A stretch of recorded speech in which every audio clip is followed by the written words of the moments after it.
Existe aí, aqui no Brasil, uma espécie de fundamentalismo do centro.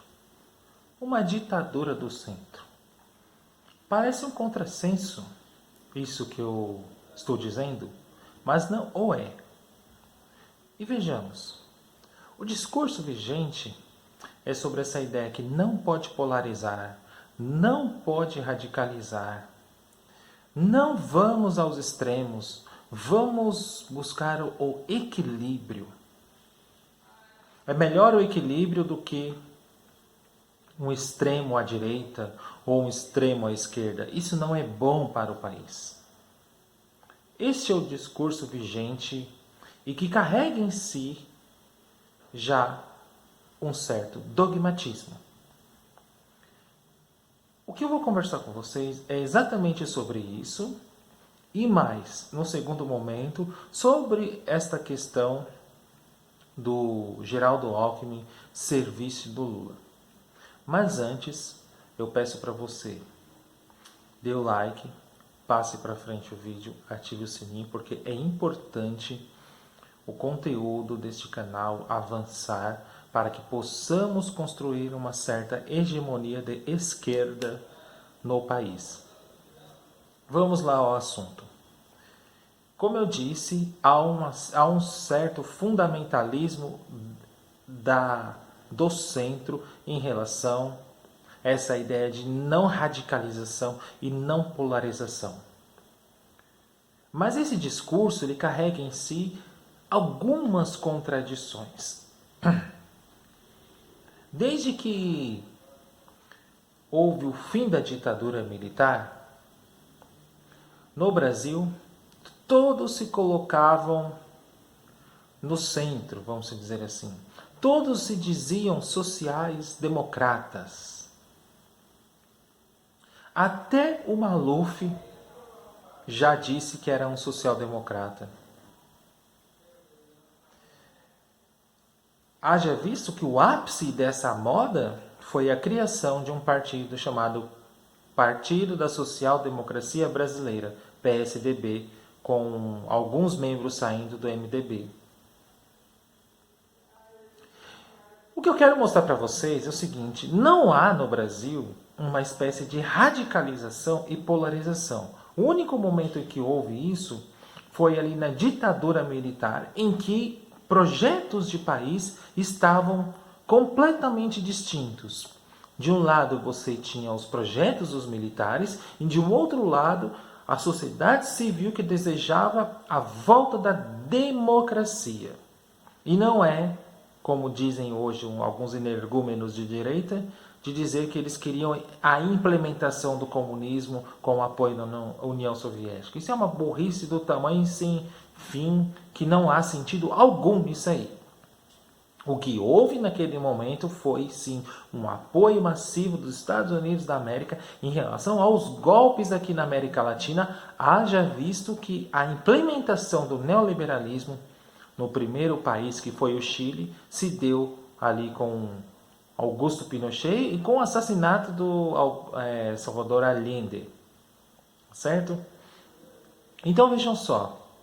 Naquele momento, 1964, tínhamos sim projetos antagônicos. Isso era muito exposto nas músicas, na literatura, nas artes, na filosofia, sobretudo no conhecimento humanístico em geral. Esse é o primeiro aspecto. O segundo aspecto, depois quando findou esta ditadura militar, as pessoas ficaram com vergonha de dizer que eram de direita. Porque você dizer que é de direita, logo se remete a esse período e também ao período da Segunda Guerra Mundial, nazismo, fascismo, etc. Então, para não ter esse extremo, muitos se colocavam ali numa posição que eles chamam de equilibrada. Eu sou de centro, sou um social-democrata. Até o Maluf, que trabalhou na ditadura militar, se colocou como social-democrata. Essa ideia do centro carrega em si já um certo fundamentalismo, porque quando você pressupõe uma posição, já é um certo dogmatismo, porque você vai dizer, não vamos polarizar. Mas espera aí, e o diálogo crítico das ideias, a dialética, o exercício da tese, da antítese e da síntese? Aonde existe isso? Não existe porque já há um certo fundamento em relação a esta questão do centro, que é a ideia, como eu disse para vocês, não vamos polarizar. E o Brasil tem muito isso. Isso é uma coisa. O Brasil tem essa ideia de não polarizar. Mas, se a gente for olhar dos anos 90 para cá, por exemplo, com o debate entre Lula, por exemplo, e Fernando Collor, nós tínhamos sim ali projetos antagônicos. Mas depois dali, dos anos 90 em diante, principalmente ali com a primeira eleição do Lula, nós não vamos ter mais essa divisão, como se diz, mas essa radicalização. Não há. Por quê? Eu quero que vocês observem o que eu vou dizer. Quando o Lula assumiu e fez a sua primeira gestão, em nenhum momento houve uma alteração econômica no tripé macroeconômico, como os economistas falam, do câmbio flutuante, essas coisas todas que eu não sei muito bem explicar, mas a base econômica não foi alterada. Haja visto que existem muitos críticos nossos aqui da esquerda que eles vão dizer que foi um neoliberalismo mitigado. Um neoliberalismo mais suave. E aí nós vamos ao segundo aspecto. O Lula, ele deu continuidade na gestão do Fernando Henrique. Claro que com um neoliberalismo mais mitigado, porque o Fernando Henrique, ele implementou de vez o neoliberalismo a partir ali do consenso de Washington. Iniciou-se ali já com Fernando Collor e Fernando Henrique já implementou de vez. E nós estamos a nível mundial com o neoliberalismo em crise, mas muito bem implementado, mas ninguém sabe o que colocar no lugar neste momento. Uma social-democracia, novamente, um estado de bem-estar social, ninguém sabe o que fazer, essa é a realidade. O segundo ponto é, muitos petistas estão chiando e reclamando, não acreditando porque Geraldo Alckmin fez elogios rasgados a Lula e disse que seria uma honra a ele ser vice de Lula, porque ele é, sobretudo, um homem democrático. O que há ali no discurso? Vamos lembrar que Lula gosta de Henrique Meirelles na base econômica. O que isso quer dizer? Que o tripé macroeconômico vai continuar. Com Geraldo Alckmin, ou com outra suposição que há dentro do PT, que é talvez seja o seu vice, que é o filho do Zé Alencar, que hoje é o presidente da Fiesp, mostra muito bem o alinhamento entre esses dois opostos que se colocam. É preciso entender, porque de maneira clara, para você não ser burro de achar que existem antagonismos e radicalismos. Não existem, apesar da mídia falar não vamos polarizar, não vamos radicalizar, mas não há uma radicalização de fato. Me digam, por exemplo, quem foi que propôs, dentro desses partidos grandes, um projeto totalmente diferente do que está posto hoje? Não. No máximo que é colocado pelo Partido dos Trabalhadores, o PT, é um neoliberalismo mitigado. Um neoliberalismo ali com uma cara mais social, com um pouquinho de investimento aos pobres, um pouquinho de inserção social, um pouquinho de universidade, de escola, ou seja, um pouquinho de políticas sociais, mas que não altere, de fato, a base econômica. Esse é o fundamento, não alterar a base econômica. Então vejam só, não há uma alteração de base econômica em relação a esses governos. Então, portanto, a conclusão que eu posso chegar é: não há radicalização, porque não há projeto de país que sejam de maneira pensada diferente. Então, é natural, muitos vão achar que eu estou exagerando, mas é natural que Geraldo Alckmin acene para Lula de maneira positiva. Um outro aspecto aí que é uma jogada interessante do Lula, e eu não estou dizendo se eu concordo ou não, mas é uma jogada interessante, porque o fato é o seguinte: de um lado aqui o PSDB de São Paulo não sabe muito bem o que fazer, porque Dória não sabe se vai ser candidato, quer dizer, porque tem as prévias, mas Alckmin, que está meio chutado aí do PSDB, já discute-se essa filiação ao PSB, já é um grande sinal para se colocar mais ou menos à esquerda, um centro-esquerda, vamos dizer assim. E como é que ficará o governo de São Paulo? Ninguém sabe. Mas essa sinalização e essa jogada do Lula, porque hoje ele é o dono do Partido dos Trabalhadores, ele escolheu a Dilma, ele escolheu o Fernando Haddad, e ele agora toma todas as decisões, ou seja, não existe mais uma democracia interna no PT, o que existe é o que o Lula impõe. Essa jogada será uma jogada de mestre, porque vai quebrar no meio a classe média. Quando eu falo classe média, não é questão econômica, é aquela classe social de alguns liberais que não fazem aí um certo trabalho braçal, mas que não se reconhecem enquanto classe trabalhadora. É uma análise mais marxista.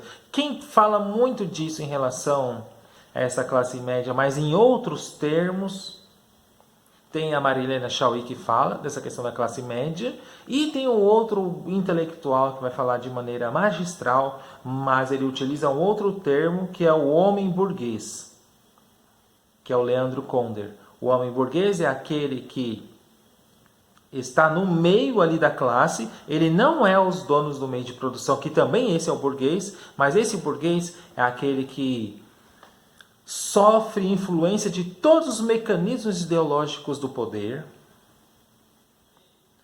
em relação a artes, conhecimento humano em geral, a estrutura jurídica, do direito, ideológico e várias outras áreas. Este homem, ele sofre todos os processos de alienação, esse homem burguês.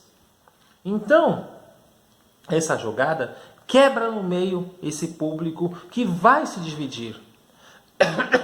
Desculpa. Ninguém vai, por exemplo, todos vão para apoiar Lula ou para apoiar Bolsonaro. Não vão. Ou o Sérgio Moro, que agora se colocou. Não. Então vai fazer uma divisão. E a ida, talvez, de Geraldo Alckmin para o PSB já é essa sinalização. É claro que ele está fazendo ali um certo charme, que ele falou que vamos pensar isso para 2022, vamos ver se vai rolar ou não vai rolar. É aquela velha história da noiva. Será que eu vou para lá? Será que eu não vou? Vou ver. Vai fazer um certo charme, uma enrolação. Mas isso quer dizer o quê? Já é um quase sim. Então, diante desse quase sim, já é uma grande jogada e que vai fazer essa continuidade do neoliberalismo. Agora, qual será a cara desse neoliberalismo? Aí a gente não sabe. Se existisse um exemplo de uma certa polarização, uma radicalização, um extremismo, como a imprensa diz que não é preciso ter, porque elas já partem do fundamento do centro, talvez Alckmin e Lula, ou Alckmin poderia dizer a Lula, falar, não vai ter acordo porque temos divergências em relação a questões econômicas e que não é possível conciliar devido a estas diferenças. Mas não, o que houve foi justamente o contrário. Então, por exemplo, alguns petistas de chorarem, de ficarem, não, mas isso é fake. Será que é verdade? Será que isso vai rolar? Talvez. Mas observe uma coisa. Todos os vices que até o momento foram especulados por Lula, todos eles são ligados a essa posição liberal pró-mercado. A Maria Luísa Trajano, o filho do Zé Alencar e agora o Geraldo Alckmin. Todos eles são alinhados à direita, vamos dizer assim. E hoje o PT, ele pode se colocar aí como um certo centro-esquerda. Vamos lembrar das eleições municipais aqui de São Paulo, em que o senhor Lula e Fernando Haddad foram conversar, pedir a bênção para, adivinhem,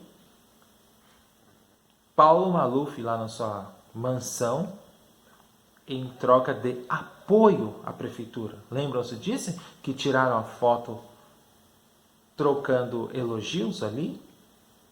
Então não se surpreendam com essa sinalização do Alckmin.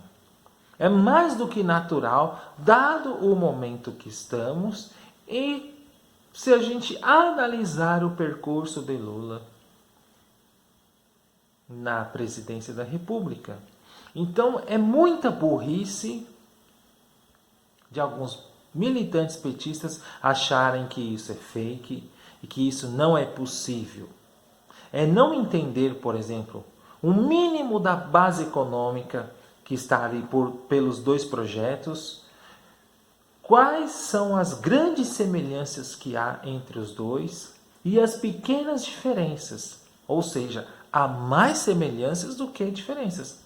Querem uma prova, uma carta na manga para tirar? Se houvesse uma polarização mesmo em relação a essa ideia de esquerda e direita aqui no Brasil, Alckmin de prontidão já dizia que não aceitaria o convite porque existem profundas diferenças entre os dois. Mas não foi isso que foi dito. Muito ao contrário. Foram rasgados elogios dizendo que ele era um homem sobretudo democrático. Então, meus caros, para vocês entenderem, e para fechar aqui a explicação desse vídeo, não há uma radicalização no Brasil. Até porque não há um projeto radicalmente diferente que não seja esse neoliberalismo que está hoje aí. E isso vem ocorrendo desde as eleições democráticas ali, do final do colégio eleitoral. Não há uma radicalização falando, não, vamos implementar uma sociedade socialista, rumo ao socialismo, rumo ao comunismo. Nada disso. Pode ser ali na primeira candidatura do Lula, aquele que dava gosto de ver, que ia lá fumando cigarro, que falava de maneira aberta, direta com as pessoas. Vejam o Roda Viva dele, lá de 1989, se eu não me engano, em que ele estava ali todo radical. Agora não. Naquele momento podíamos dizer sim que ali havia sim um projeto popular de Brasil. Agora, não. Alckmin, Fernando Henrique e Lula, eles têm projetos muito semelhantes e não há diferenças radicais ao ponto de pensarmos que há uma polarização em termos de pensar sociedades completamente distintas. Então pare de pensar que há esse tipo de polarização, porque isso é uma ilusão da cabeça que foi criada e é mais parte de um jogo ideológico do qual a própria esquerda petista cai. Querem um outro exemplo de que não há uma polarização? Vamos lembrar, por exemplo, de outro político, o Marcelo Freixo, dizendo que era necessário ter maturidade democrática. Flávio Dino também disse isso. É preciso que tenhamos maturidade democrática. Ou seja, o que quer dizer esse debate de maturidade democrática? Os meus limites de conversa com a direita. Até Paulo Freire já disse isso. Os meus limites com a direita. Ou seja, quer dizer o quê? Tem os seus limites com a direita, podem conversar e completar os projetos de sociedade, de país, até porque não são diferentes. No caso de Paulo Freire, sim, Paulo Freire tinha um projeto radicalmente diferente, até porque ele falava em revolução. Essa palavra, que é preciso lembrar, ela foi banida da esquerda. Luta de classes, então? Nossa, meu Deus, nem vamos falar de luta de classes. Questão do trabalho? Sociologia do trabalho? Não. A questão hoje é discutir identitarismo. O direito de um grupo, direito de outro grupo, e confunde-se isso com leis universais no lugar da democracia, mas não se coloca a lei, a Constituição, questões universais de país, não. Discute-se identidades. E aí? Você acha ainda que há uma polarização, uma radicalização, projetos diferentes de sociedade? Qual é o projeto de sociedade que houve na gestão Lula e Dilma? Quem rompeu com o tripé macroeconômico foi Dilma. Vejam o que aconteceu com ela. Quem ali começou uma certa radicalização de abandonar essa espécie de neoliberalismo foi Dilma, não foi Lula. Então pare e pense sobre isso.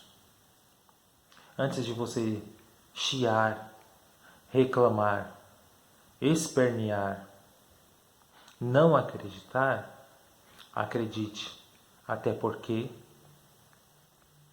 no Brasil não houve sequer um pensamento de uma sociedade que não seja diferente da qual nós estamos nesse momento com o advento com o retorno da democracia após 1985. É isso que eu quero que vocês entendam, sobretudo. Parece difícil entender? Não é difícil. A questão é, volto e repito e vou ser enfático de novo. O tripé macroeconômico, a ideia do grosso modo do que seria uma política econômica para Lula e para Alckmin, ou seja, para qualquer um ligado à direita, do Partido Novo, etc. e tal, podem ter diferenças.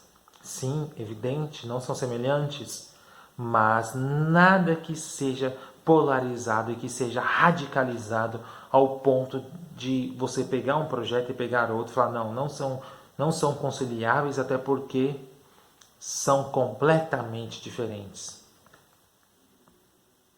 Isso não há.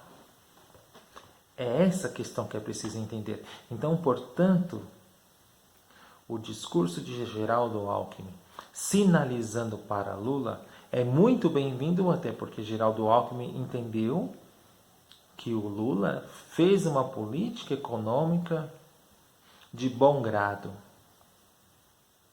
E o Lula também entende isso, que é fazer essa ampla aliança de modo que você consiga fazer uma governabilidade de maneira tranquila e que não altere, sobretudo, a ordem das coisas. Por hoje é isso. Espero que você tenha entendido. E se você não leu os livros Ódio Política, Ódio Pensar, Linguagem e Ideologia, que é um livro importantíssimo para você entender o contexto, do qual eu faço uma análise ali de um filósofo russo chamado Mikhail Bakhtin, mas a ideia dele em relação à ideologia, como que a ideologia ela introjeta na linguagem e a gente reproduz isso, é importantíssimo para você entender o contexto do qual nós estamos. Vou dar um exemplo para você.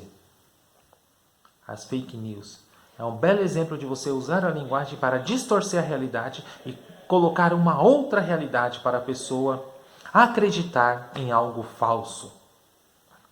O livro Ódio à Política e Ódio a Pensar, ele vai discutir esse avanço desse neofascismo, embora eu não tenha utilizado essa terminologia, hoje eu colocaria, e como que o discurso do ódio ele está posto por um certo grupo social que fala que está a favor da família, da boa moral e dos bons costumes.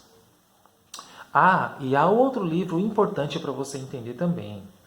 O livro Arquitetura do Golpe, do qual eu escrevi ali no calor dos momentos do impeachment da Dilma Rousseff, que foi lançado, se eu não me engano, em 2017 e 2018, vai entender como que já existia uma certa movimentação na América Latina no sentido de destruir já algumas democracias de alguns países, como por exemplo ocorreu na Bolívia, as várias tentativas na Venezuela, com a derrubada do presidente no Paraguai, do Fernando Lugo, com a queda do Rafael Correa, embora não seja por golpe, mas a assunção de Lenin Moreno, que foi uma guinada direita. Então tudo isso são ferramentas metodológicas que faz com que você entenda o contexto. Até porque este canal aqui, ele faz análises mais aprofundadas e nós utilizamos referenciais filosóficos, históricos e, sobretudo, sociológicos para compreender a realidade de maneira mais aprofundada. Hoje, por exemplo, eu falei do Leandro Conder. Se você quer saber quem é esse grande pensador brasileiro, vá atrás. Leia as memórias, a autobiografia de um comunista, Memórias de um Grande Comunista, ou, por exemplo, leia aquela obra, Os Sofrimentos do Homem Burguês. Isso é importantíssimo para você entender essa categoria burguês, que é muitas vezes mal falada dentro da esquerda. Leia, por exemplo, Byung-Chul Han, Psicopolítica, Neoliberalismo e as Novas Formas de Poder. É importantíssimo que você entenda isso para ter um olhar mais amplo, porque você falar de mudança é fácil, mas o processo de mudança, de uma revolução, vamos dizer, de pensar nisso, começa com você. Você pensar de maneira crítica, você ler, estudar, buscar autores e referenciais, que nem eu coloquei aqui, ó. Uma grande obra desse grande intelectual aqui, José Paulo Neto, Karl Marx, uma autobiografia. Então a gente tem que sempre buscar livros, fazer leituras, ampliar os horizontes, que isso faz com que você não seja esses burros que estão por aí, sejam à direita e sejam à esquerda, porque tem burros de todos os lados, mas que você seja crítico. Que você tenha criticidade no discurso, que você olhe o momento e saiba utilizar a narrativa adequada. Então, por isso que é importante ampliar os horizontes, inclusive na leitura. Não adianta você compreender, por exemplo, a realidade somente de um ponto de vista. Porque às vezes nós temos determinados autores que não vão conseguir explicar determinados acontecimentos. Mas a gente pode fazer uma leitura desses autores e repensar o que eles disseram para o contexto de hoje, os aprimorando ou avançando em termos de conhecimento com eles. Paulo Freire dizia muito isso. Precisamos, por exemplo, não somente repetir. O meu legado, que eu vou deixar para vocês, é não de vocês escreverem sobre o que eu pensei, mas de reinventar o meu legado. Acho que essa é a palavra correta. De reinventar teorias que possam explicar o Brasil. Porque o Brasil não é para amadores. Bom, o recado é esse. Espero que vocês tenham entendido. Um grande abraço e até mais.